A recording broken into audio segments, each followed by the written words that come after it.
Bismillahirrahmanirrahim. Assalamualaikum warahmatullahi wabarakatuh.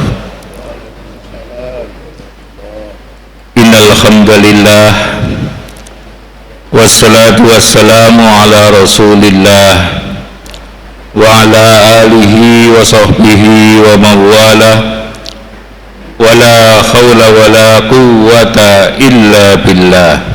Amma ba'd. Hadirin jamaah salat zuhur yang dimuliakan Allah, dalam Islam sosok guru merupakan posisi yang sangat penting dan strategis.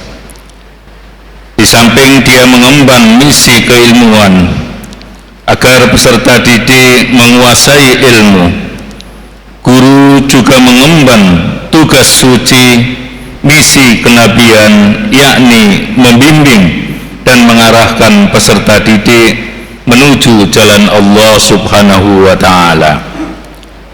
Oleh karena itu, relasi guru murid atau dosen mahasiswa dalam Islam tidak hanya sebatas saling kenal, berinteraksi seperlunya, atau berteman gitu-gitu aja. Akan tetapi di sana ada hubungan batin yang sangat kuat, yang begitu mendalam antara guru dan murid.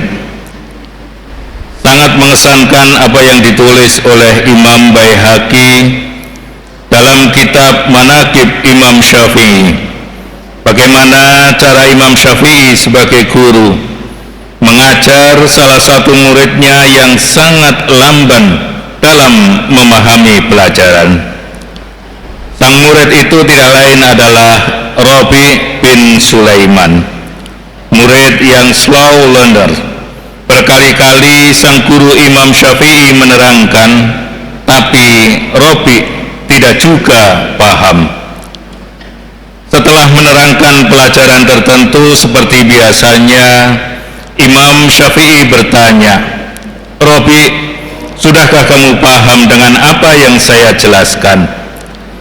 Selalu saja Rabi menjawab, "Belum ya Syekh, saya belum bisa memahaminya." Dengan kesabarannya yang sangat luar biasa, sang guru mengulang lagi pelajarannya, lalu ditanya kembali, "Sudah paham belum?" "Belum." Sampai berulang puluhan kali Imam Syafi'i menjelaskan, tapi Rabi tidak juga paham. Mungkin kalau kita akan sudah gerundel, ini yang tidak beres gurunya ataukah muridnya. Hadirin jamaah rahimakumullah, merasa mengecewakan gurunya dan juga malu dengan murid-murid yang lain, Rabi beringsut pelan keluar dari majelis ilmu. Sebagai seorang guru, sang imam sangat memahami perasaan muridnya.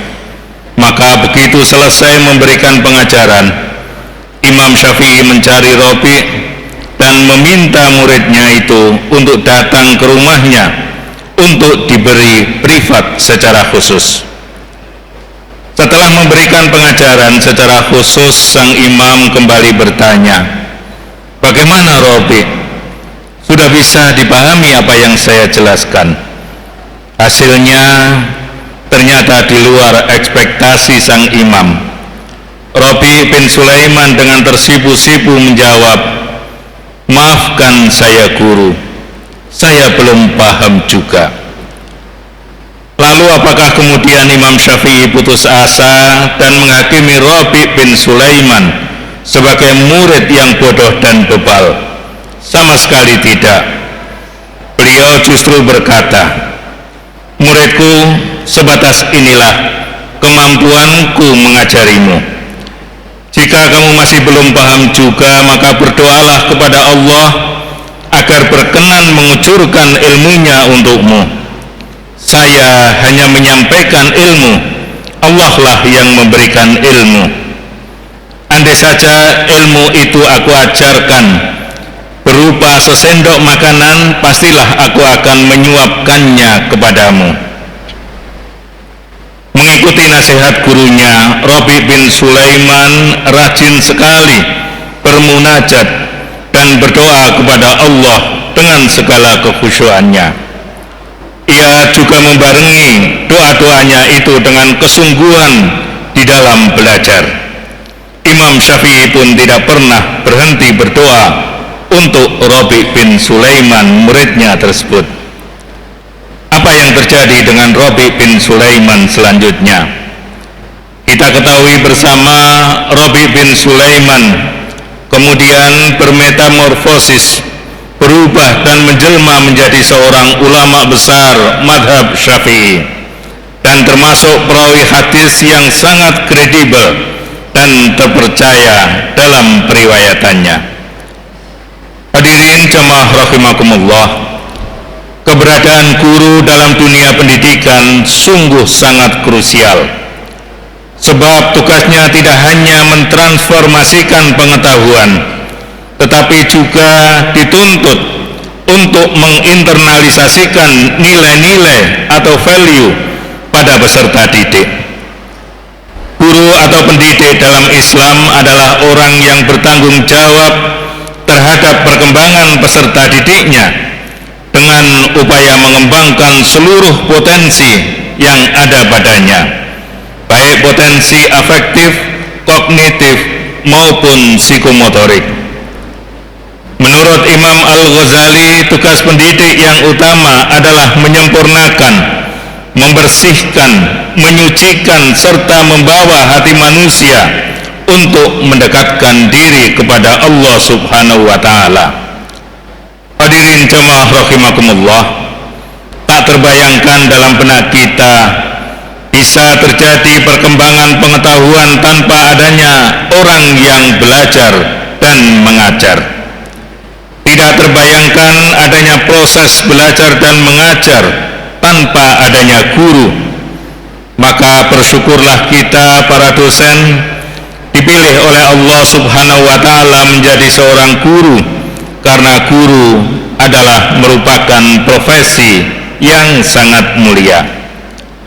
Guru dalam hubungannya dengan murid dianggap sebagai orang tua, karena guru harus membina, membimbing, mengayomi dan mengevaluasi kemampuan setiap muridnya. Selain itu, guru juga memiliki peran yang sangat serius dalam membantu siswa untuk mencapai cita-cita mereka. Relasi guru dan murid laksana hubungan orang tua dengan anak. Oleh karena itu, ada beberapa sifat penting yang harus melekat secara timbal balik antara guru dan murid. Di antaranya yang terpenting adalah cinta. Mengajar dengan cinta, belajar juga dengan cinta. Dari cinta akan muncul sikap sabar. Guru atau dosen harus sabar di dalam menghadapi perilaku murid dan mahasiswanya yang bermacam-macam karakternya. Ada yang penurut, mungkin ada juga yang suka ngeyel, bahkan nakal. Sebaliknya, guru sebagai manusia biasa juga harus dipahami oleh muridnya atau mahasiswanya. Mungkin ada yang bersifat kaku atau bahkan killer dan lain sebagainya. Hadirin jamaah rahimakumullah, dari cinta ini kemudian lahir sifat care, sifat perhatian antara guru dan murid. Keduanya akan saling membantu kesulitan masing-masing, saling memahami kondisi, dan saling mendoakan untuk kebaikan masing-masing. Pendidikan ternyata adalah sebuah rasa cinta yang terimplementasi dalam bentuk doa. Sebab manusia hanya bisa berusaha, namun hasilnya tetap dari sisi Allah Subhanahu wa Ta'ala. Mendoakan guru menjadi salah satu adab murid yang mulia. Guru ibarat lentera ilmu. Berkat jasa mereka, manusia bisa meraih kebahagiaan baik di dunia maupun di akhirat. para ulama salaf selalu saling mendoakan. Guru berdoa untuk muridnya, dan sebaliknya murid juga berdoa untuk gurunya. Imam Ahmad bin Hanbal rahimahullah pernah berkata, "Sungguh aku berdoa kepada Allah untuk kebaikan guru saya Imam Syafi'i dalam sholatku selama 40 tahun." Disebutkan juga oleh Al-Qadhi Iyad, beliau pernah berkata, ada seorang guru yang begitu mulia, di mana dia pernah terlihat sedang bermunajat di sekitar Ka'bah dengan mengucapkan, "Ya Allah, jadikanlah setiap anak yang pernah aku ajari sebagai hamba-Mu yang soleh." Maka kemudian lahirlah dari didikannya sekitar 90 ulama dan orang-orang soleh. Hadirin jamaah rahimakumullah, pertanyaannya sekarang adalah, sudahkah kita para dosen dan mahasiswa saling mendoakan? Dosen mendoakan para mahasiswanya yang pintar maupun yang nakal, agar selalu diberi hidayah oleh Allah, dimudahkan dalam memahami perkuliahan, dan kelak menjadi orang yang soleh, yang ilmunya bermanfaat bagi dirinya dan juga orang-orang di sekitarnya. Sementara para mahasiswa membawa nama dosennya dalam setiap doanya, agar diberi keberkahan rizki, kesehatan, panjang umur dan bahagia hidupnya, baik di dunia maupun di akhirat. Mudah-mudahan hubungan batin antara dosen dan mahasiswa Unisula selalu terjaga dengan baik, sehingga cita-cita kita bismillah membangun generasi khairah ummah bisa tercapai atas berkah dan ridho dari Allah subhanahu wa ta'ala. Billahi taufiq wal hidayah. Wassalamualaikum warahmatullahi wabarakatuh.